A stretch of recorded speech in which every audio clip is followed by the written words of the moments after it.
Amém. A paz do Senhor. Glória a Deus.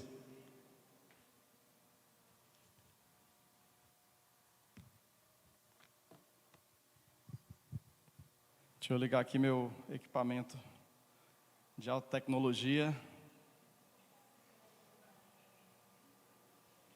Pronto. Pode colocar o primeiro slide aí, por favor. Bem, pessoal, o Espírito Santo hoje, ele nos traz um tema, uma palavra relativa a uma ferramenta ou a até complicado conceituar, né? Mas algo que é estritamente necessário para tudo e qualquer coisa que a gente venha sonhar, que a gente venha arquitetar em nossas mentes, chamada processo. Então, eu fui procurar no dicionário e um conceito mais aportuguesado do que seria processo.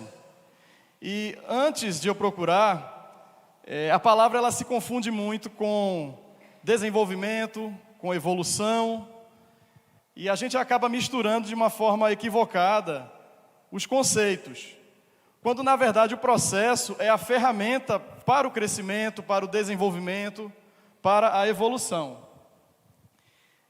Pode passar. E lá no dicionário,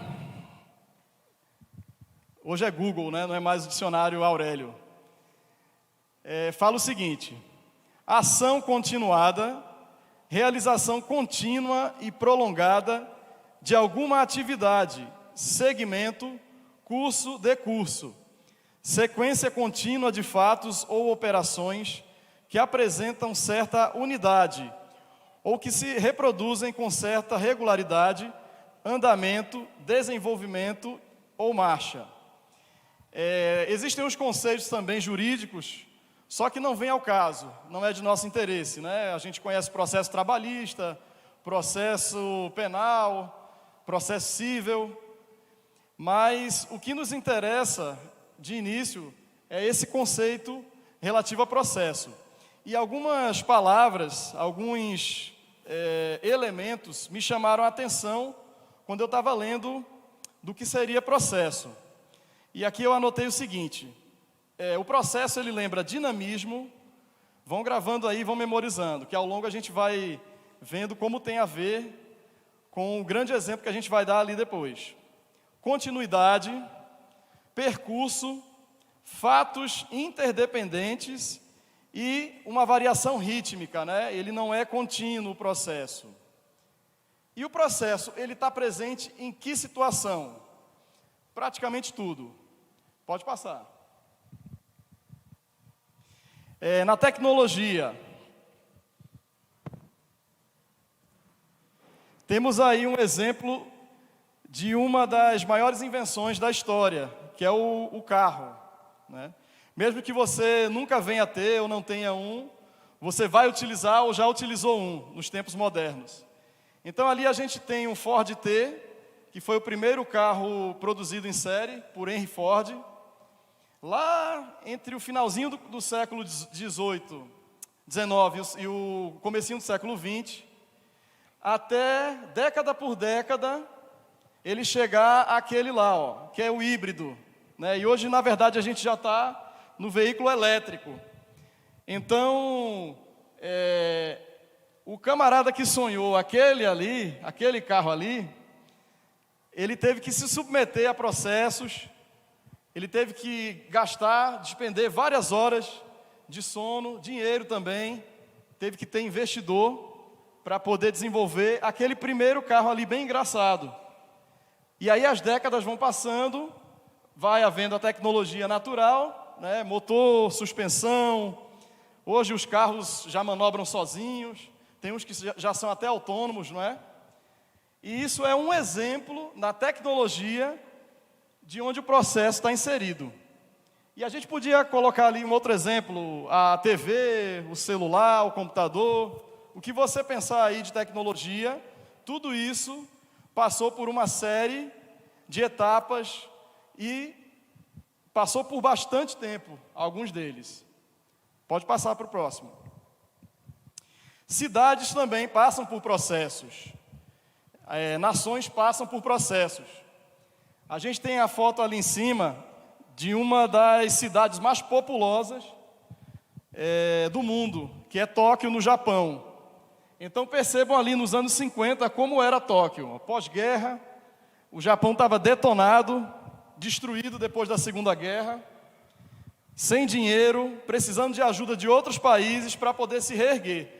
Percebam que parece uma cidade do interior do Nordeste ali em cima. Só falta a Catedral Central, né? A praça, é bem parecido. E o que Tóquio é hoje, né? Mas aquilo ali foi de um dia para a noite, de um mês para o outro? Não. Mais uma vez, a palavra processo é presente numa transformação. Pode passar para o próximo.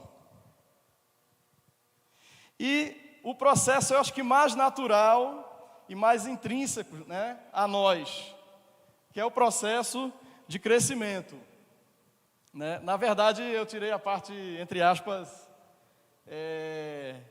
de declínio, né? Tinha um idoso ali, eu editei, cortei, não, para ficar didático, vamos deixar até o rapaz ali, o adulto, né? Passou do adulto jovem ao adulto ali em idade normal. Então, vejam o processo ali, né? Um bebê, todos nós fomos, acredite se quiser, alguns aí, né? A gente foi bonitinho já daquele jeito ali, né? Passando pelas primeiras fases da infância, adolescência, adulto jovem, até chegar ali na fase de adulto, na fase adulta, né? Então, também não ocorreu de um dia para a noite. Ali houve toda uma série de etapas. A criança teve que se alimentar dia após dia, horas de sono, né, até chegar ali como a gente chama aqui, né, no homem feito ali. Amém? Deixa eu passar aqui. Próximo slide. E se a gente perceber os elementos que são visualizados em todo o processo, eu pensei naqueles 8, mas certamente você aí pode pensar em mais características de um processo. Nós temos ali o silêncio, trabalho, oportunidades, atitude, coragem, obediência, honra e etapas, certo? Então, nada melhor, né, do que um exemplo, muito melhor do que um exemplo de tecnologia, de uma cidade que evolui, ou até do próprio corpo humano, nada melhor para a gente ilustrar, para a gente falar de processo, do que pegar alguém, pegar um personagem, pegar um exemplo da palavra de Deus, não é? E eu queria que vocês abrissem em 1 Samuel 16. A gente vai passear em 1 Samuel e vai pegar um pouquinho de 2 Samuel também. Eu quero que você já deixe sua Bíblia aberta. A gente vai estudar e nós tiramos como maior exemplo a palavra de Deus, né? É o que mais nos ensina. A partir do versículo 1 até o 13, nessa primeira etapa. Amém? Vamos lá então. Disse o Senhor a Samuel: até quando terás pena de Saul, havendo eu rejeitado, para que não reine sobre Israel? Enche um chifre de azeite e vem, enviar-te-ei a Jessé, o belemita, porque dentre os seus filhos me provide um rei. Disse Samuel: como irei eu? Pois Saul o saberá e me matará. Então disse o Senhor: toma contigo um novilho e dize: vim para sacrificar ao Senhor. Convidarás Jessé para o sacrifício. Eu te mostrarei o que hás de fazer, e ungir-me-ás a quem eu te designar.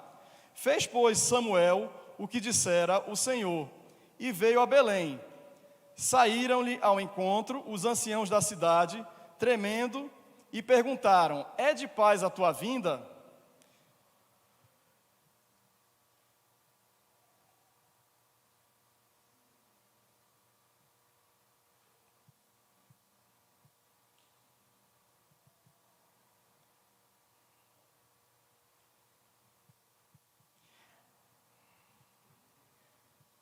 Amém. Seguindo aqui, respondeu ele: é de paz, vim sacrificar ao Senhor. Santificai-vos e vinde comigo ao sacrifício. Santificou ele a Jessé e os seus filhos e os convidou para o sacrifício.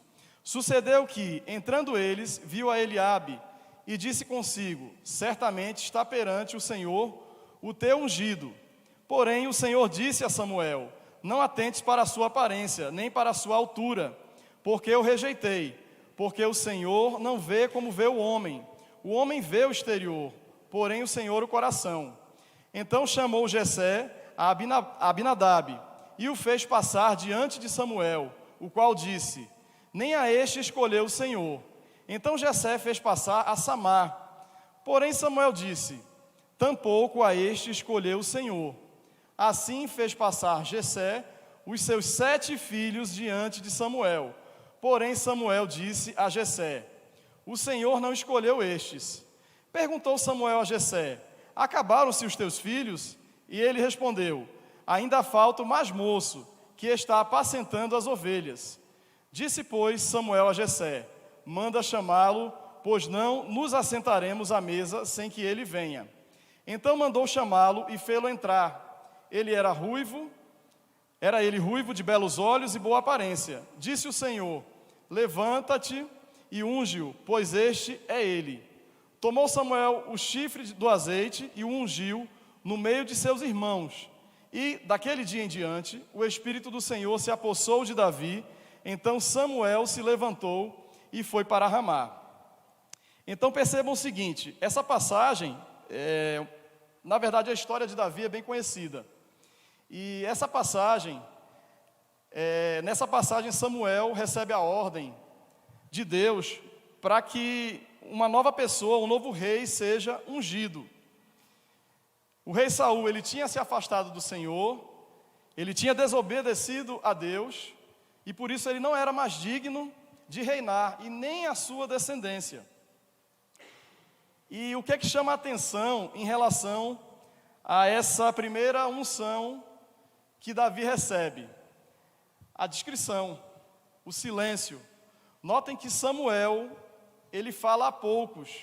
Obrigatoriamente, Samuel ele fala, obviamente. Quem tem conhecimento ali naquele contexto é o pai e a família de Davi. Na polícia a gente tem uma coisa na inteligência chamada compartimentação de informação. Então, notem que a informação aqui ela foi compartimentada ao máximo. Para que isso e o que é isso? Primeiro, para preservar a vida de Davi. Se o rei Saul soubesse, ele já começaria a perseguição aqui, a partir desse momento. E outra coisa, existe uma coisa chamada telefone sem fio. Então, às vezes, a gente tem um projeto, às vezes a gente tem um sonho, às vezes a gente tem uma palavra, mas nem sempre e nem a todas as pessoas vai caber que a gente fale, que a gente diga, pelo menos naquele momento. Então acontece exatamente isso nesse primeiro instante. A primeira coisa foi o silêncio. E percebam o seguinte: Davi, ele era um jovem. Há estudiosos que falam que ele tinha cerca de 12, 13. Davi não passava de 15 anos de idade. E Davi assume o trono de Judá aos 30 anos de idade. Então percebam que a promessa é dada cerca de mais ou menos 1 década e meia até a concretização do que Deus tinha. E aí nós temos uma primeira característica, um primeiro elemento necessário ao processo. Primeiro, o silêncio. E eu conheço muita gente, inclusive muitas pessoas têm uma característica de não se aguentar, de receber algo positivo, uma boa notícia, uma boa nova, e querer espalhar para o mundo. É até natural isso. Mas vejam o seguinte, vejam como Davi realmente tinha um coração conforme o do Senhor. Um adolescente, certamente ele era menosprezado pelos irmãos, né, e as várias passagens falam isso.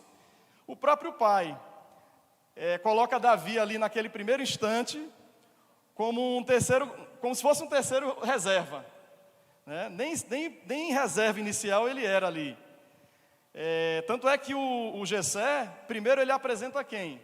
Ele apresenta os filhos que já são do exército, os filhos que já, são fortes, né? que têm um porte realmente mais viril, e Davi fica escanteado. Então, nem o pai, nesse primeiro instante, valorizava Davi, né? E aí a gente vai para o segundo elemento, que está em 1 Samuel 16, do 21 ao 23. Aí você pode passar mais um. E mais um. Joia. Assim Davi foi a Saul, e esteve perante ele. Este o amou muito, e o fez seu escudeiro. Saul mandou dizer a Jessé: deixa estar Davi perante mim, pois me caiu em graça. E sucedia que, quando o espírito maligno da parte de Deus vinha sobre Saul, Davi tomava a harpa e a dedilhava. Então Saul sentia alívio e se achava melhor, e o espírito maligno se retirava dele. Então nós vimos uma primeira virtude, um primeiro elemento importante no processo, que foi o silêncio, que foi a discrição. Percebemos aqui o início do trabalho e humildade também. Por que humildade? Davi já sabia que seria rei um dia. E para quem conhece, para vocês que conhecem a história, o rei Saul, ele havia se afastado de Deus. E olha como as coisas vão se conectando.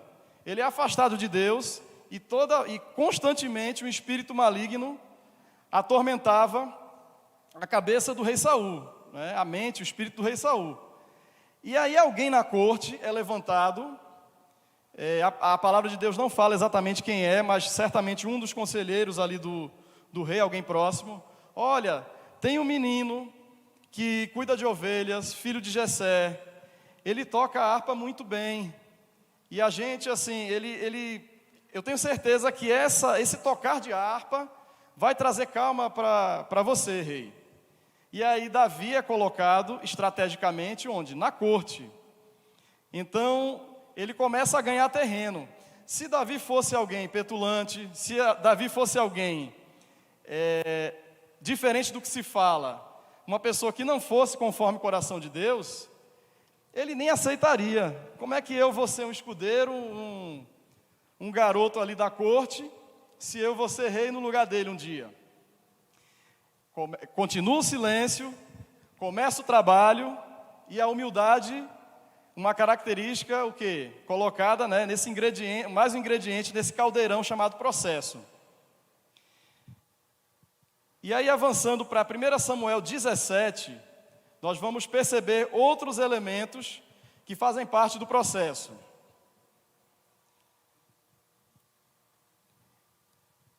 Ouvidas as palavras que Davi falara, anunciaram-nas a Saul, que mandou chamá-lo. Davi disse a Saul: não desfaleça o coração de ninguém por causa dele. Teu servo pelejará contra o filisteu.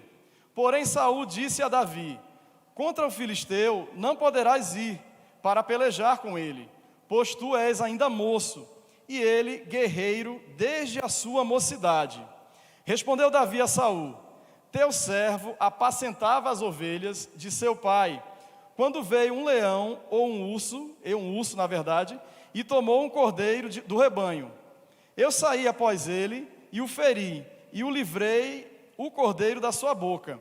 Levantando-se ele contra mim, agarrei-o pela barba, e o feri e o matei. O teu servo matou tanto o leão como o urso. Este incircunciso filisteu será como um deles, porquanto afrontou os exércitos do Deus vivo. Disse mais Davi: o Senhor me livrou das garras do leão e das do urso. Ele me livrará das mãos deste filisteu. Então disse Saul a Davi: vai-te e o Senhor seja contigo. Eu fico imaginando o desdém de Saul nessa última frase, né? Então você quer ir, né? Não me responsabilizo. Vai e o Senhor seja contigo. Antes desse, só recapitulando, só tentando trazer de volta esse contexto, o gigante Golias desafiou o exército de Israel. E ele lançou um desafio. Manda um guerreiro aí, certo? Do povo de vocês. Se ele me vencer, a gente fica sob escravidão do povo de vocês. Mas se eu vencer, o contrário. E foram dias e dias, Golias escarnecendo do povo de Deus, escarnecendo do próprio Deus, né? No palavreado de hoje, tirando onda. E aí Davi, na verdade, ele está deslocado desse contexto. Davi, ele está apacentando as ovelhas lá, está na casa do pai dele, passando uma temporada, exercendo a mesma atividade, quando ele é enviado para as tropas, lá para a frente de batalha, para ver como os irmãos estavam e para levar mantimento e comida. E nesse episódio, os irmãos, mais uma vez, o menosprezam, mais uma vez escarnecem do Davi. E aí Davi, sabendo daquele contexto, né, onde vários homens, vários guerreiros experientes, ninguém se propôs a enfrentar o gigante Golias. E gigante, quando a gente fala gigante, há estudos que falam de quase 3 metros, cerca de 2,80 metros de altura. Então não era um gatinho, né, mas era um tigre a ser enfrentado. O Davi, peraí, deixa comigo, né, manda a bola que eu mato no peito e faço o gol. Então, a gente percebe mais 3 elementos, 3 ingredientes que a gente vai colocando no caldeirão do processo aqui, que é o oportunismo, atitude e coragem. Oportunismo, sim, oportunismo não é sorte. Na verdade, crente não acredita em sorte. As oportunidades, pessoal, elas surgem ao longo do processo. E você mesmo produz, de certa maneira, as oportunidades. Então aqui, nós não podemos confundir oportunidade, por exemplo, com sorte, né? Então Davi, ele vai e não perde tempo. Essa é a minha oportunidade. E aquele que vencesse o gigante Golias ficaria isento de impostos, né? Ainda tinha a premiação. Mesmo com a premiação, ninguém se propôs a enfrentar Golias. E casaria com uma das filhas do rei. E aí Davi aceita, então, o desafio. O que chama a atenção aqui também é o seguinte: Davi havia enfrentado um leão e um urso, e ninguém sabia disso. Então, mais uma vez, uma pessoa discreta, uma pessoa que não fica vomitando méritos, né, vitórias, mais uma prova do quão esse rapaz, ele tinha um coração conforme o coração de Deus. E percebam o seguinte, ele matou o urso e o leão, mas Deus estava com ele. E cada um de nós deve lembrar, principalmente os que não foram criados em lares cristãos, nós devemos lembrar da nossa vida pregressa, né, de quantos perigos pelos quais nós passamos, e muitos até o quão milagroso foi, né, a sua concepção. O fato de você estar aqui trata-se de muitos leões e ursos vencidos. Então Deus, ele reserva a cada um de nós, né? Então Davi, ele foi preservado, ele foi reservado justamente para passar por esse processo e futuramente ser um dos maiores. Vou prosseguir aqui. O que mais Davi nos ensina, o que mais sua história nos ensina? 1 Samuel 18, do 1 ao 5. Vamos lá então. Sucedeu que, acabando Davi de falar com Saul, a alma de Jonatas se ligou com a de Davi, e Jonatas o amou como a sua própria alma. Saul, naquele dia, o tomou e não lhe permitiu que tornasse para a casa de seu pai. Jonatas e Davi fizeram aliança, porque Jonatas o amava como a sua própria alma. Despojou-se Jonatas da capa que vestia e a deu a Davi, como também a armadura, inclusive a espada, o arco e o cinto. Saía Davi aonde quer que Saul o enviava e se conduzia com prudência, de modo que Saul o pôs sobre tropas de seu exército, e era ele benquisto de todo o povo e até dos próprios servos de Saul. Então, mais uma etapa.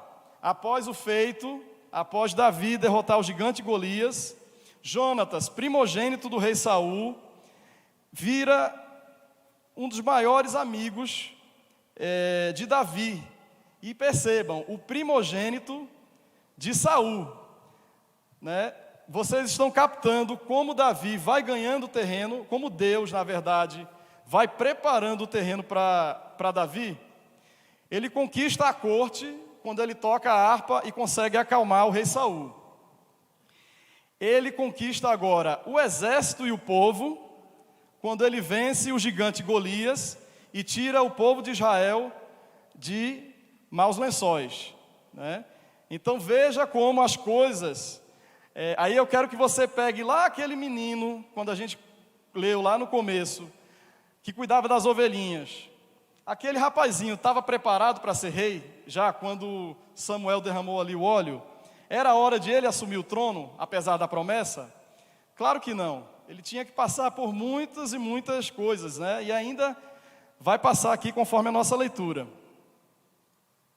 Então, isso, a gente falou que o rei Saul, ele estava afastado de Deus, e ele na verdade, não houve a continuidade, né? Deus retira isso dele, por conta da série de desobediências que Saul comete.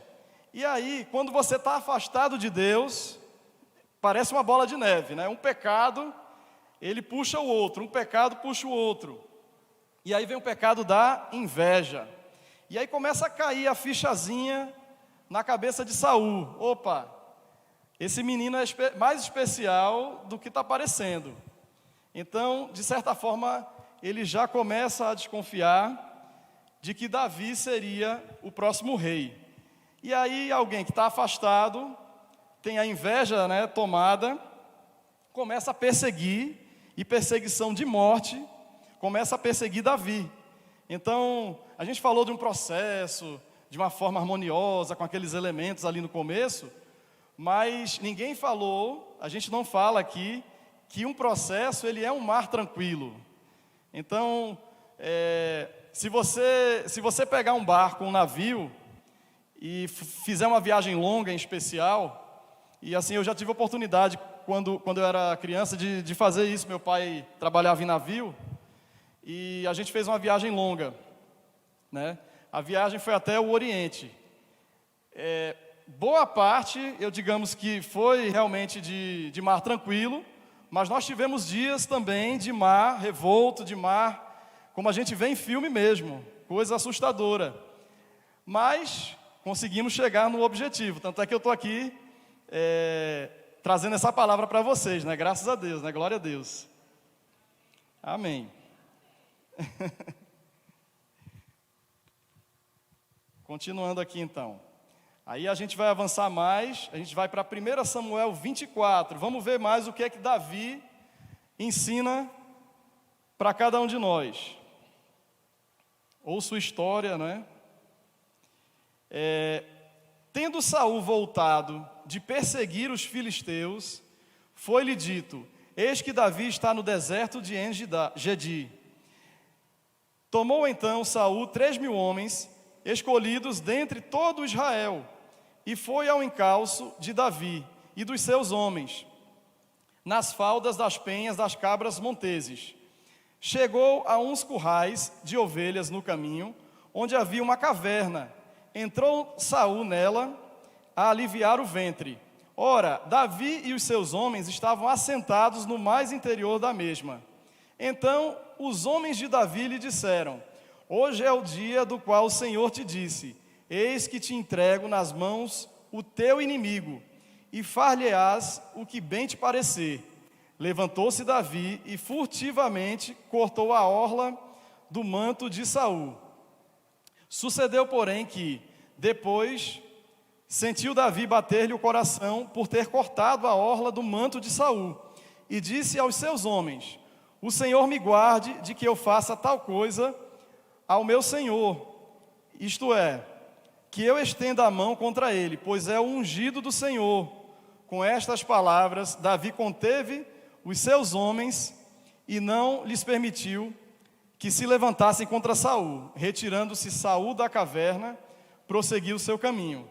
Então vamos lá, passam-se os anos de perseguição, Saul tentando matar Davi, e numa oportunidade ali, numa situação bem, digamos assim, desvantajosa ali de Saul, a oportunidade de ouro que Davi tem de matar o rei e finalmente, içar-se ao trono.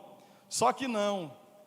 E percebam o seguinte: os amigos de Davi falam como se Deus estivesse falando: olha aí, ó, o Senhor te entregou uma oportunidade de ouro, rapaz, vai lá, mete a faca nele.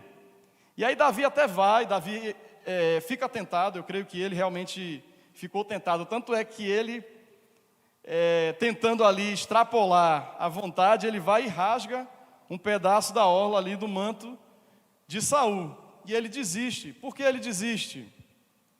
Apesar dos pesares, Saul era uma autoridade, e não só legal, mas principalmente Saul era uma autoridade ungida por Deus. E aí, mais um ensinamento que faz parte lá do processo, que é o respeito e que é a honra a autoridades, E, assim, no meio secular, pessoal, a gente percebe que, infelizmente, até muitos crentes metem o pau, em lideranças, trabalham numa empresa, fala do patrão, dão péssimo testemunho, fofocas, enfim. E isso, até para o meio secular, é muito feio. Então, com a Revolução Industrial, começaram as relações de trabalho, começou o conceito lá de ética de trabalho, e isso é reprovável também no mundo, no meio secular. Você falar mal da autoridade, falar mal do chefe. Outra, você sai da empresa e a empresa anterior não prestava para nada. Você sai da atual, vai para outra, e essa também não prestava para nada, e toma desonra, e toma desrespeito, É um tipo de facada, não é uma facada física, mas é uma facada em desrespeito a uma autoridade, Falar mal das autoridades, lá em Romanos 13, fala disso também. Você, por mais que você não goste do político X, do juiz Y, mas tem que ter muito cuidado com o que fala, Foi Deus quem permitiu aquele homem ali, Deus, ele está no controle de tudo. Então a gente tem que dar bom testemunho, a gente tem que respeitar as autoridades, e em especial as autoridades que são ungidas pelo Senhor, E muitas vezes assim, a gente deu o exemplo de sair da empresa, mas em algumas situações, por um ou outro motivo, a gente sai da congregação, ou se muda para um outro lugar, ou porque realmente, enfim, tem N motivos. E aí você fica falando mal da sua antiga liderança. Ora, Isso é muito feio, né? Então, olha aqui Davi, né, dando exemplo, nos ensinando que nós temos que respeitar as autoridades, e em especial as autoridades, né, sob a unção do Senhor, sob as bênçãos de Deus.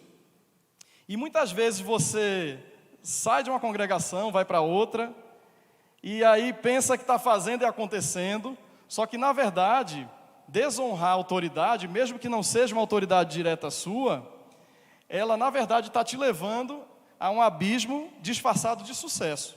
Essa é que é a verdade. Mas vamos seguir aqui. Bem, 2 Samuel 2, e aí as referências, elas vão ser encerradas aqui. Passa-se o tempo, pode colocar lá no slide, 2 Samuel 2. O rei Saul é morto, Jonatas também morre, e Davi, ele lamenta, ele pranteia, ele fica em luto, ele rasga as vestes, né, como era da cultura naquela época, ele chora, ele se entristece. Veja, quem o perseguiu durante vários anos morre, a oportunidade agora, natural, de ele assumir o trono, e ele chora, ele pranteia. E mais, a gente vai ler aqui um outro detalhe, né? Depois disto, consultou Davi ao Senhor, dizendo: subirei a alguma das cidades de Judá? Então percebam que Davi consulta a Deus ainda. Respondeu-lhe o Senhor: sobe, perguntou Davi, para onde subirei? Respondeu o Senhor: para Hebrom. Subiu Davi para lá, e também as suas duas mulheres, Ahincã e a Jezreelita, e Abigail, a viúva de Nabal, o carmelita. Fez Davi subir os homens que estavam com ele, cada um com a sua família, e habitaram nas aldeias de Hebrom. Então vieram os homens de Judá e ungiram ali Davi, rei sobre a casa de Judá. E informaram Davi de que os homens de Jabes de Gileade foram os que sepultaram Saul. Então, Davi, antes de assumir o trono de Judá ainda, que não era do reino unificado, né? Israel ainda ficou sob o jugo de um descendente de Saul, por alguns anos, ele consulta a Deus. Então, muitas vezes a gente chega num objetivo, mas Deus tem mais para nós. Então, assim, ele assume Judá, só que ainda tinha Israel para que ele pudesse unificar o reinado dele. E aí Isbaal, né, tem versão que chama de Isbosete, que era descendente de Saul, ele morre após alguns anos, e aí sim, só então Davi finalmente unifica Judá com Israel e reina sobre todo Israel. Amém? Bem, eu queria a ajuda de você mesmo. Isso. Você pode vir aqui, por favor? Só para ilustrar uma... Tu pega o casaco? Tá aqui. Pega. Tu sobe aqui, vem cá.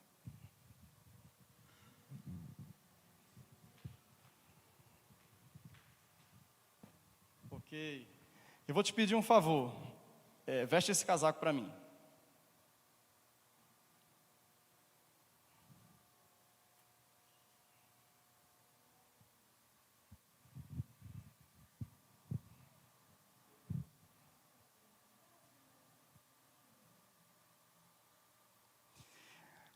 Em especial as mães, né, que pai não liga mesmo.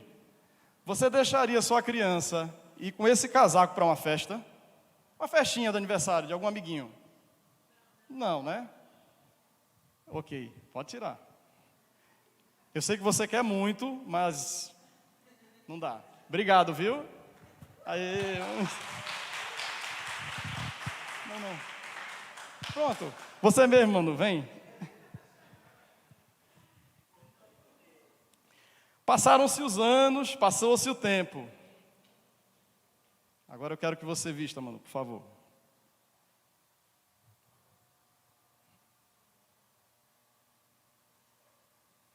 E aí, melhorou, não melhorou? Joia! Olha aí. Mas aí você adapta até em mim, fica meio assim também. Ótimo, joia. Obrigado. Vocês vão entender, ó. Também, palmas para...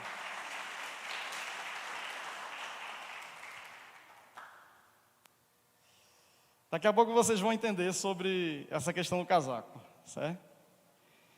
Bem, pessoal,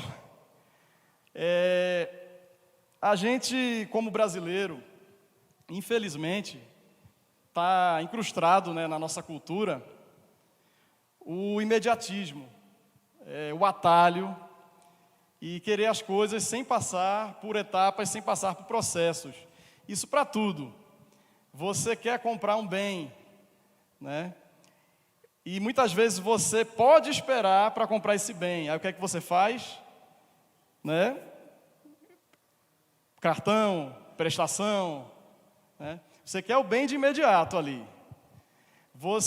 Hoje tem muita gente, inclusive, colegas meus estão fazendo medicina, né? E eu vou ser muito sincero com vocês. Muitos têm vocação, mas boa parte é pela questão remuneratória. E assim, o que é olhado e o que é focado?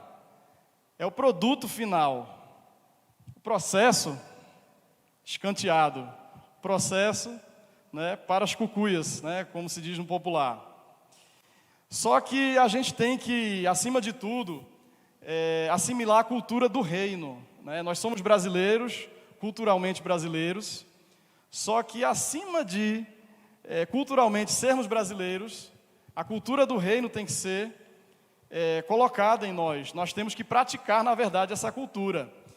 Eu falo, né, eu estou trazendo aqui uma palavra, o Espírito Santo me conduziu a falar isso, mas eu não fui criado também de modo a esperar, a ter paciência, a juntar um dinheiro, um recurso para poder adquirir algo, por exemplo, das coisas mais simples, né, às maiores.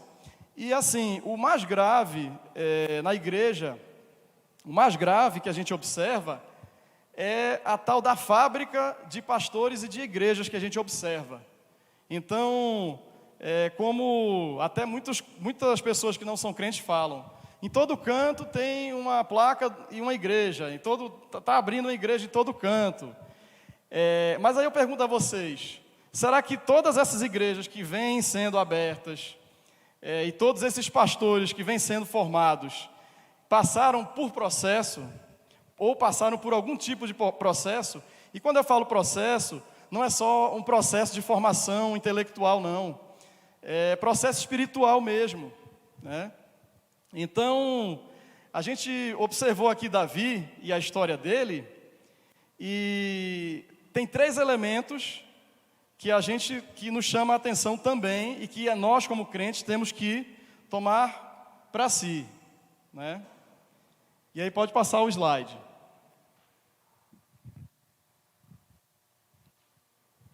Pode passar, aí. Pronto. Lá no começo a gente falou de até etapas, que está ali no 8. Só que, 3 elementos importantíssimos e cruciais para o crente: adoração, oração e palavra. É o que fazia parte da vida desse homem de Deus chamado Davi. E aí a gente pode citar biblicamente isso é presente. São vários os versículos. Pode passar. E aí temos 2 exemplos aí. Exemplo na palavra. Salmos 119, 11. Guardo no coração as tuas palavras, para não pecar contra ti. Certo? Aqui fala o quê? De leitura, de conhecer as Escrituras. E Salmos 47, 1 e 2. Batei palmas todos os povos, celebrai a Deus com vozes de júbilo, pois o Senhor Altíssimo é tremendo, é o grande Rei de toda a terra. Isso remete aqui Adoração, né? Adoração, leitura bíblica, vida com Deus, intimidade com o Senhor. Então, não é só aqueles elementos, etapa, dificuldade, né? Tudo isso, nós como cristãos, além daqueles elementos ali, temos que tomar para si esses três, esse tripé, né? Tem que fazer parte da vida do cristão. E o casaco, vamos lá, a moral do casaco. O casaco é o seguinte: naquele instante, você não tinha condições de vestir o casaco. Foram precisos alguns anos para que você pudesse finalmente vestir o casaco. O casaco era bonito, né? O casaco era bacana, mas você precisou esperar, precisou se nutrir dia após dia, precisou de uma série de elementos, né, até conseguir o casaco. Eu não falei em nenhum instante que você não podia ter esse casaco. Não saiu da minha boca. Não, você não pode ter esse casaco. Você pode sim ter esse casaco, mas não era o momento, não era a hora, né? Então, será que a gente está se nutrindo? A gente tem um sonho colocado nos nossos corações? Foi dito aqui há algumas semanas sobre sonhos, sobre o que Deus coloca nos nossos corações. Mas será que nós estamos preparados, ou nós estamos nos submetendo ao processo? E nós vimos que isso é para tudo, né? E no reino de Deus, então, aí é que é uma coisa realmente crucial. É uma coisa realmente, estritamente necessária. No primeiro slide, tinha um homem caminhando em direção a montanhas. E aí pode passar para o próximo slide. Próximo. Eu fecho aqui com essa palavra, eu vou orar por vocês. Eclesiastes 3. Tudo tem o seu tempo determinado, e há tempo para todo propósito debaixo do céu. Amém?